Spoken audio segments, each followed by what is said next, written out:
1997, a great year for video games. 1996, a great year for me, because I was born. And 2020, the year I would finally play one of the greatest games ever made. Epic Mickey 2. Nah, I'm just kidding. I'm talking about Final Fantasy VII. I had obviously heard about Final Fantasy VII all my life, being a gamer that I am, and every time I told people I'd never played it, I was shunned, shooed away from the elite gamer table. I had to go sit at the mid-tier gamer table with Ty the Tasmanian Tiger. I had always wanted to play Final Fantasy VII. It wasn't one of those games where I refused to play because everyone said it's the greatest game ever. I'm actually usually more inclined to play those types of games because I like playing good games. The Final Fantasy series has always eluded me for some reason, until 2016, the fated and controversial year that Final Fantasy 15 came out. For me, this was the first time I got to be a part of the initial hype of a Final Fantasy game. I was always a wee baby and a dumb gamer. I was never into Final Fantasy. I saw the first trailer, and I saw the last trailer, and I was like, maybe I should dive into this legendary series. I picked up my copy of Final Fantasy 15 from GameStop, rushed home, and popped it in.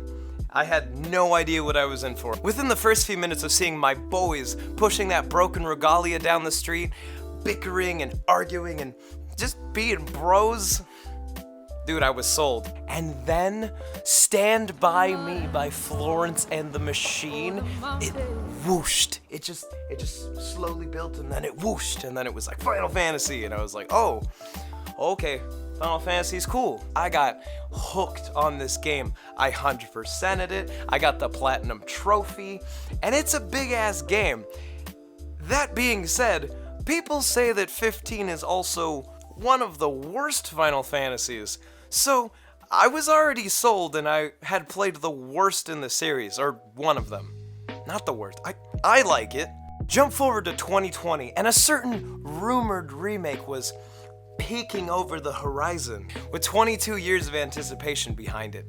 I had no idea, what this game was about. I knew who Cloud was, and I knew it was beloved, but I was like, I'm not that hyped about it, because how can you get hyped about a remake if you've never played the original?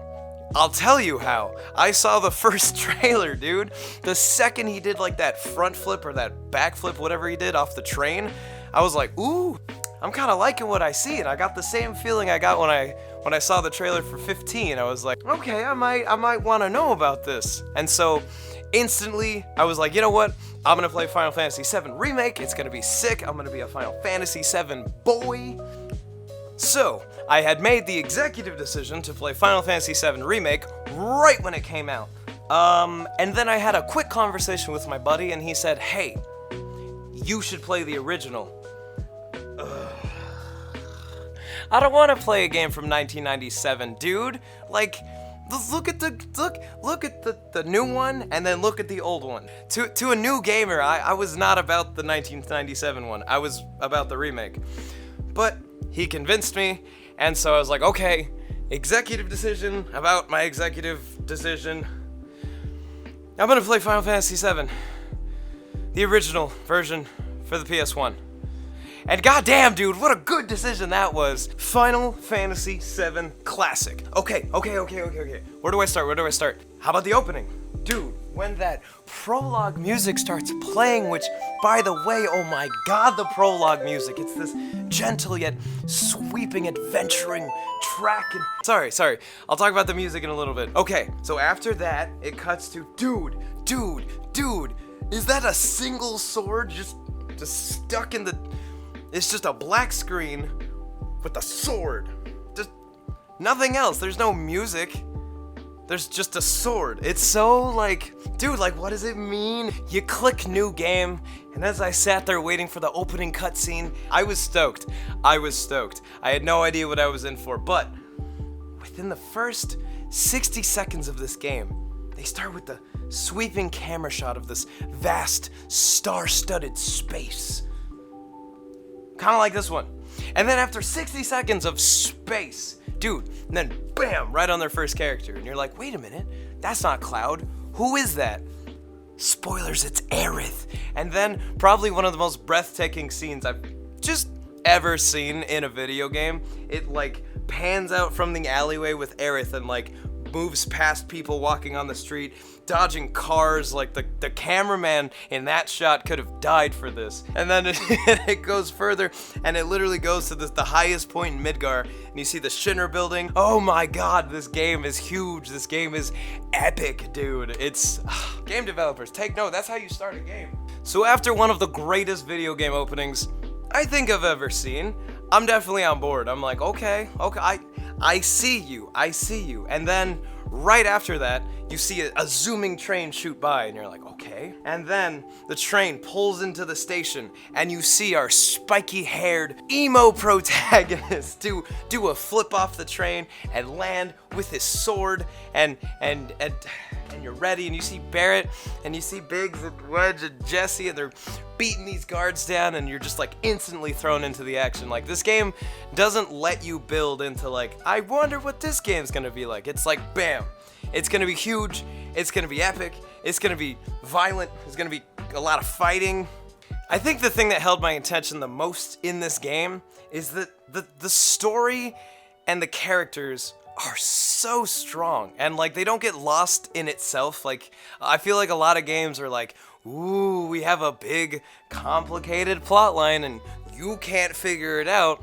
And I feel like this one just like, I'm not saying it's simple, like it's definitely, it's complex, but as long as you pay attention and you follow these characters, like, you're gonna be fine. And I love that. And just every character in this game is so strong. I don't know how they did it.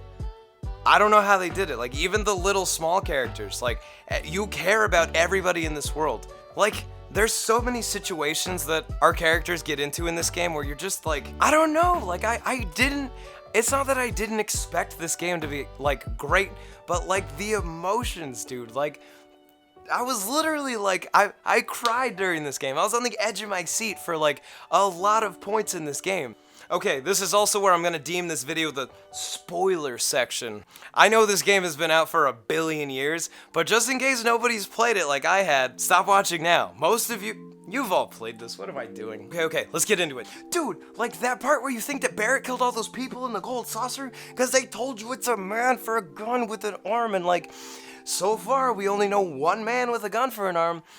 It's Barrett. He killed a bunch of people, but then you find out it was Dine, his thought to be dead best friend, and he's in prison, and then you go in prison, and then you find him, and you're like, Dine, why did you kill all those people? He's like, my wife is dead, my daughter is dead, I want to kill everyone in the world, and Barrett's like, no, dude, your daughter's alive, and he's like, wait, what?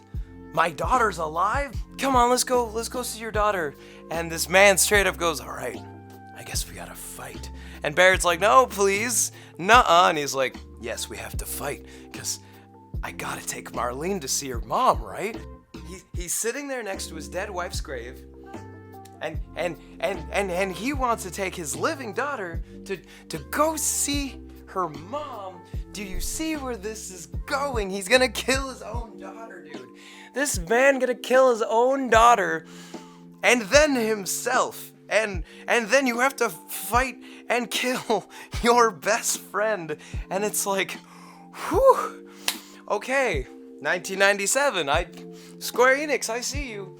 And like, dude, the part where you walk Aerith home after just meeting up with her, and now you're all, you know, you like her a bunch and you just want to hang out with her all the time, and you walk her home and you meet her mom, and her mom's name is Elmira, and god damn it, Elmira is one of my favorite characters in this game. Aerith goes to bed, and then, you know, you walk downstairs, and then Elmira's like, hey. And Cloud's like, hey, Elmira, what's up? How's your night going? And she's like, get the hell away from my daughter. And you're like, Elmira, come on, we're vibing, we're cool, it's just, come on, man, I like your daughter, I like you. And she's like, no, don't you ever get near my daughter again, you ex-soldier, piece of, and then you're like, all right, you're the mama, I'm out, you call the shots, this is your house.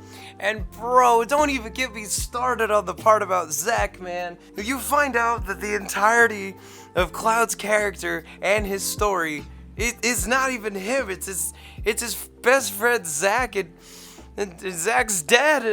I hate it. The scene right before the opening mission of the game, you find out later that like a day before, Cloud was holding Zack's dead body in his arms after he just got shot to death. And then did you find out the Buster Sword is Zack's and it's not even Cloud's, and he takes Zack's uniform and he takes his Buster Sword and he puts it on his back and he's like, well, time to go be in Final Fantasy VII. And you're like, dude, you got some issues. The whole Zack thing alone kind of sold me on this game.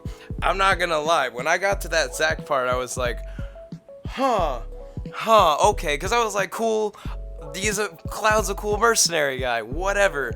You find out that like that's not even him, dude. The whole game is a lie. Like, this game just takes you on a roller coaster, like, constantly. And there's that missable scene where Cloud and Zack are in the back of the truck and they're just having a good time being bros, and Zack's like, dude, what should we do when we get to Midgar? Should we just be mercenaries and like make money and have fun? And you're like, oh no.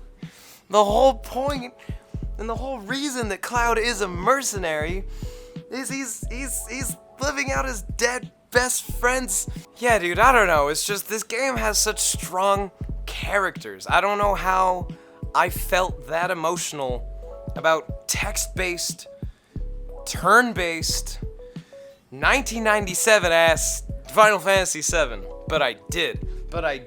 And even like the random like townsfolk's NPCs, like you walk around town and like depending on where you're at in the game, people say different things. Like towards the end when the world is, spoilers, gonna explode, all these people, they're like, oh man, like, you know, I'm trying to run my shop, but the comet's gonna kill us. And you're like, even you random shop man, you know what's going on in this game.